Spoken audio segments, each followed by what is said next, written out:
a very important topic, which is matter in our surroundings as far as class 10th is concerned. So it is first chapter. So let us directly jump to the questions. I will only be discussing the NCRT questions with concepts. So beta, now listen to me. Now they are asking that इनमें से कौन कौन सी चीज matter है. There is one chair, then air, then love, smell, hate, elements, thought, cold lemon water smell of perfume. But अब हमें पता है कि मैटर क्या है. मैटर है anything which has mass and occupies space. है ना. जिस चीज के पास मास है और जो स्पेस को ऑक्यूपाई कर रहा है वो क्या है. Matter is called as matter. अब चेयर स्पेस ऑक्यूपाई करती है, सो ये भी मैटर है. ठीक है. So chair is a matter. Very right. Now air is also matter, क्योंकि एयर भी स्पेस ऑक्यूपाई करेगी. आप गुब्बारे में हवा भर दो, सो स्पेस ऑक्यूपाई हो रही है. लव लव तो एक इमोशन है, वो स्पेस ऑक्यूपाई नहीं करता. स्मेल स्मेल किसी भी चीज की स्मेल हमें फील हो सकती है, सो स्मेल ऑक्यूपाई नहीं करती स्पेस. हेट स्पेस ऑक्यूपाई नहीं करती. एलिमेंट्स यस, बादाम स्पेस ऑक्यूपाई करते हैं और मास भी है. थॉट ये भी हमारा इमोशन है, फीलिंग है. कोल्ड किसी को ठंड लग रही है, देन वो स्पेस ऑक्यूपाई नहीं कर रहा. Lemon water yes. And very interestingly smell of perfume, smell of perfume भी स्पेस ऑक्यूपाई करता है, क्योंकि इसके कुछ पार्टिकल्स एयर में आएंगे. ठीक है बेटा. So these are what do they say, they are the matter. ठीक है बेटा. Now coming to next question, give reasons for following. Now कह रहा है कि the smell of hot sizzling food reaches you several metres away. आप अपने घर के बिल्कुल पीछे वाले कमरे में बैठे हो और मम्मी घर पे खाना बना रही है और गरम गरम खाना है, और आपके पास उसकी जो स्मेल है वो पहुंच रही है. बट अगर कोई खाना ठंडा हो तो उसकी स्मेल आपके पास नहीं पहुंचती, आपको खाने के पास जाना पड़ता है. ऐसा क्यों बेटा? सी व्हाट हैपेंस, हमने पढ़ा भी है temperature sorry kinetic energy of particles of matter is directly proportional to temperature. सो जो काइनेटिक एनर्जी है, जो मूवमेंट है पार्टिकल्स की, मैटर के पार्टिकल्स की, वो किस पे डिपेंड कर रही है? टेम्परेचर को डायरेक्टली प्रोपोर्शनल है. यानी कि हॉट फूड में क्या है, टेम्परेचर इंक्रीज हुआ पड़ा है. अगर टेम्परेचर इंक्रीज हुआ तो मतलब काइनेटिक एनर्जी भी क्या करेगी? Increase. Kinetic energy also increases. अगर काइनेटिक एनर्जी इंक्रीजेस है, इंक्रीज हुई पड़ी है, तो क्या होगा? रेट ऑफ डिफ्यूजन ज्यादा होगा. Rate of diffusion of hot food increases. अगर रेट ऑफ डिफ्यूजन ज्यादा है तो इसका मतलब इसकी वजह से वो हमारे पास जल्दी आ जाएगी. So therefore smell of hot food reaches us several meters away. ठीक है ना बेटा. सो हॉट फूड में टेम्परेचर इंक्रीज कर रहा है, सो काइनेटिक एनर्जी इंक्रीज कर रही है. रेट डिफ्यूजन ज्यादा हो गया तो स्मेल हमारे पास पहुंच रही है. Now there is a diver is able to cut through water. एक डाइवर जब स्विमिंग पूल में स्विमिंग करता है तो वाटर में से अपने हाथ जो है हाथों के साथ वाटर को कट करता है। Which property of this of matter does this observation show? So इससे क्या पता चलता है हमें?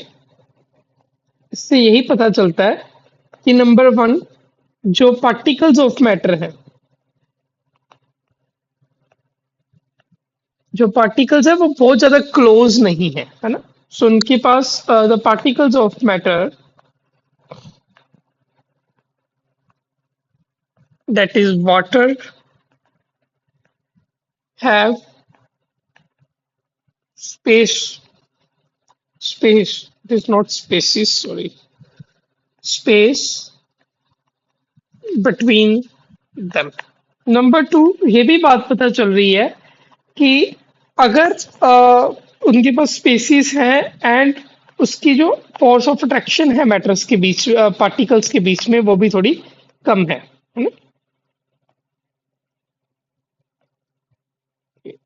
Let me just take it upward. So, secondly, uh, particles of water have less force of attraction. ठीक है जी। तो ये दो प्रॉपर्टीज हमें पता चल रही हैं। इसी वजह से जो पार्टिकल्स हैं उनको बाहर की फोर्स से वो इजीली कट कर रहा है। ठीक है जी। Now, what are the characteristics of particles of matter? So, इसकी basically कुछ प्रॉपर्टीज वो पूछ रहा है। नाउ नंबर वन इज, सबसे पहले तो यही है कि जो पार्टिकल्स होते हैं बड़े छोटे होते हैं। So the particles of matter are very small in size. Number two, जो पार्टिकल्स होंगे, तो पार्टिकल्स ऑफ मैटर, उनमें स्पेस होती है। ठीक है, हमने देखा ना भाई, हैव स्पेस बिटवीन देम। अब गैसेस में स्पेस वो बहुत ज्यादा होएगी, वाटर में थोड़ी कम होएगी, सॉलिड में उससे भी कम होएगी। नाउ पार्टिकल्स ऑफ मैटर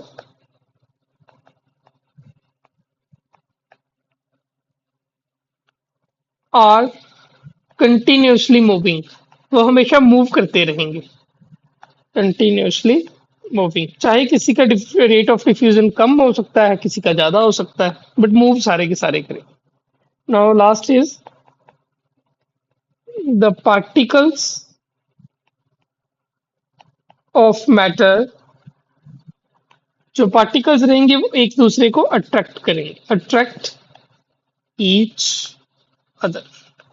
ठीक है बेटा, these are the four properties. Now coming to next.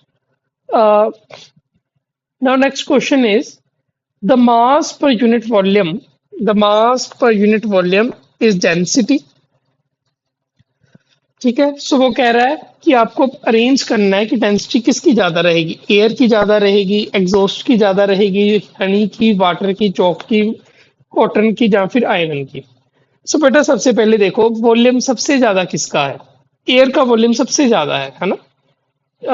सबसे ज्यादा वॉल्यूम है एयर का। ठीक है, सो एयर की डेंसिटी सबसे क्या होगी, कम होगी, क्योंकि अगर वॉल्यूम इंक्रीज करेगा तो डेंसिटी क्या करेगी, डिक्रीज। सो एयर की वॉल्यूम, एयर की जो रहेगी हमारी डेंसिटी, वो सबसे कम होगी। नाउ एग्जॉस्ट फ्रॉम चिमनी, अब एग्जॉस्ट में भी तो एयर ही है ना, एग्जॉस्ट फ्रॉम चिमनी में भी तो एयर ही है, बस कुछ और पार्टिकल्स होंगे, उस पर कुछ डस्ट होगी, बट है तो एयर ही। सो उसका भी वॉल्यूम काफी ज्यादा है, लेकिन एयर से कम है। सो सेकंड नंबर पे आएगा एग्जॉस्ट फ्रॉम चिमनी। नाउ उसके बाद आएगा हमारा कॉटन, क्योंकि कॉटन के बीच में क्या रहती है, एयर ट्रैप रहती है। सो एयर के कारण उसका भी वॉल्यूम ज्यादा हो गया। उसके बाद आएगा हमारा वाटर, वाटर क्योंकि उसका वो वॉल्यूम ज्यादा है, लेकिन हनी का वॉल्यूम सबसे ज्यादा है। हनी कितना डेंस है खुद देखो, उसका मास ही बहुत ज्यादा है। उसके बाद हमारा चौक, चौक का भी मास ज्यादा है, फोर्स ऑफ अट्रैक्शन ज्यादा है। देन आएगा हमारा आयरन, जो कि पूरी का पूरा सॉलिड है, मेटल है ना, बहुत ज्यादा डेंसिटी है. So this is the decreasing order of density. Now coming to next question. Okay, so it is कि characteristic of state of matter. अब हमें पता है कि हमारी स्टेट ऑफ मैटर कौन कौन सी है. सॉलिड है, लिक्विड है एंड गैस है ना. सो हमें इसमें डिफरेंसेस अब बताने हैं हमें. Number one, shape. सो सॉलिड की क्या रहेगी? Fix shape. आपके पास एक पेन है, पेन की फिक्स शेप है, फिक्स शेप फिक्स्ड है ना. नाउ लिक्विड, लिक्विड की कोई भी फिक्स शेप नहीं रहती, नो फिक्स शेप, है ना, नो फिक्स्ड शेप. क्योंकि आप देखो कि लिक्विड आप ले जाओ अपने घर पे, पानी को कभी बोतल में डाल दो तो वो बोतल वाली शेप ले लेगा, आप उसे जग में शिफ्ट कर दो वो जग वाली शेप ले लेगा. सिमिलरली गैस, गैस की भी कोई शेप थोड़ी ना होती है. आप गुब्बारा, आप उसे गुब्बारे में फिल करो, वो गुब्बारे बैलून की शेप ले लेगी. आप उसे एयर को अपने टायर में फिल करो तो वो टायर की शेप ले लेती है ना. वॉल्यूम, फिक्स्ड वॉल्यूम, सॉलिड का वॉल्यूम भी फिक्स्ड है ना, फिक्स्ड वॉल्यूम. ठीक है. अब लिक्विड का वॉल्यूम भी फिक्स्ड रहेगा, है ना, क्योंकि फिर वॉल्यूम तो उसका फिक्स्ड ही है. लेकिन एयर का वॉल्यूम नॉट फिक्स्ड. ठीक है, नो फिक्स्ड वॉल्यूम. ठीक है जी. Now it is intermolecular force. So intermolecular force solid की सबसे ज्यादा होती है, मैक्सिमम. इंटरमोलिकुलर का मतलब ये है कि वो कितना स्ट्रोंग है. आप सॉलिड को, एक टेबल को पकड़ो और से खींचने लग पड़ो, आप उसे तोड़ नहीं पाओगे इतनी जल्दी से. उसके बीच में, sorry, it is not force, it is space. Okay, so force उसमें सबसे ज्यादा है ना. नाउ आप लिक्विड की फोर्स देखो, वो थोड़ी कम होगी. सो लिक्विड में जो फोर्स है वो लेस देन सॉलिड होगी ना, थोड़ी सी कम होगी सॉलिड से. आप वाटर को एज्यूम करो, एक पास एक साइड पे टेबल को एज्यूम करो. सो दोनों में फोर्स किसकी ज्यादा होगी? ऑफ कोर्स टेबल की ज्यादा होगी, क्योंकि वो ज्यादा स्ट्रांग है. पानी इतना स्ट्रांग नहीं है, आप पानी को बीच में से काट सकते हो. अगर पानी का फ्लो हो रहा है, आप उसके बीच में से तोड़ सकते हो. ठीक है ना. गैसेस, गैसेस की सबसे ज्यादा कम फोर्स ऑफ अट्रैक्शन होगी. तभी तो वो मॉलिक्यूल्स ऐसे, नो, आप जस्ट अज्यूम करो कि सॉलिड के जो पार्टिकल्स हैं वो कुछ ऐसे हैं. let us say these are the particles of solid. बहुत ज्यादा फोर्स ऑफ स्ट्रक्शन है, बहुत ज्यादा पास पास हैं इसके पार्टिकल्स. ठीक है ना. These are the particles of solid. आप लिक्विड के एज्यूम करो तो लिक्विड कुछ इस तरह से, फोर्स ऑफ ट्रैक्शन तो है लेकिन कम है. आप गैसेस की बात करो तो गैसेस इस तरह से. सो ये है आपकी. सो अगर फोर्स ऑफ ट्रैक्शन ऐसे है तो स्पेस कैसी होगी? सो इसमें स्पेस सबसे कम है ना, आप देख सकते हो, you can appreciate. So very less. ठीक है, ठीक है. सॉलिड में स्पेस, सॉरी, लिक्विड में स्पेस अब सॉलिड से थोड़ी सी ज्यादा है. So we can say more than solid. और गैस में स्पेस तो बहुत ज्यादा है, पार्टिकल्स के बीच में space. So it is maximum. Now rigidity और फ्लूइडिटी. बेटा देखो, आप इसको ना अलग अलग ही लिख लो. I just want you to write it separate, so that आपके दो पॉइंट्स ऐड हो जाएंगे, है ना. आप इसे रिजिडिटी को अलग से लिख लो.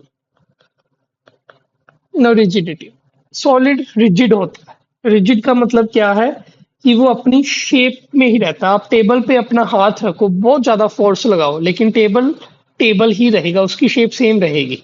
सो जो सॉलिड है वो क्या रहेगा? रिजिड. वो फ्लो नहीं कर सकता. फ्लो मतलब बहना, बहना, जल्दी बह जाना. आप सॉलिड पे फोर्स लगाओ, वो पानी की तरह बह नहीं जाएगा. सो ये cannot flow. Now liquid, liquid rigid नहीं है. आप उसे फोर्स लगाओगे वो फिसल जाएगा पानी. पानी का गुब्बारा लिया, उस पे फोर्स लगाई, वो टूट जाएगा, पानी बिखर जाएगा, बह जाएगा। सो वो फ्लो तो करता है लेकिन रिजिड नहीं। गैस, गैस भी फ्लो करती है, कैन फ्लो, है ना? गैस फ्लो कर सकती है, लेकिन गैस भी रिजिड नहीं है, नॉट रिजिड। रिजिड का मतलब होता है सख्त। पानी सख्त नहीं है, पानी मुलायम है। गैस भी रिजिड नहीं है, लेकिन गैस जो है फ्लो करती है। आपके घर में एलपीजी की गैस सिलेंडर से आ रही है, वो फ्लो करके आ रही है। ना कंप्रेसिबिलिटी, आप सॉलिड को कंप्रेस करोगे वो कंप्रेस नहीं होगा, नेग्लिजिबल, उसका साइज छोटा नहीं हो जाएगा। आप लिक्विड को कंप्रेस करोगे वो कंप्रेस हो जाता है, लेकिन उसकी कुछ स्पेसिफिक कंडीशंस है कि उसे कैसे कंप्रेस करना है। हाई प्रेशर में कंप्रेस करना है, क्लोज स्पेस में प्रेशर का कंप्रेस करना है। अगर सॉलिड को करोगे तो वो कंप्रेस होके सॉलिड बन जाता है, आइस बन जाता है। ठीक है, जैसे कि आप फ्रिज वगैरह में करते हो। गैस को भी आप कंप्रेस कर सकते हो। गैस जो है वो पानी बन जाती है, हाईली कंप्रेसिबल। ठीक है बेटा।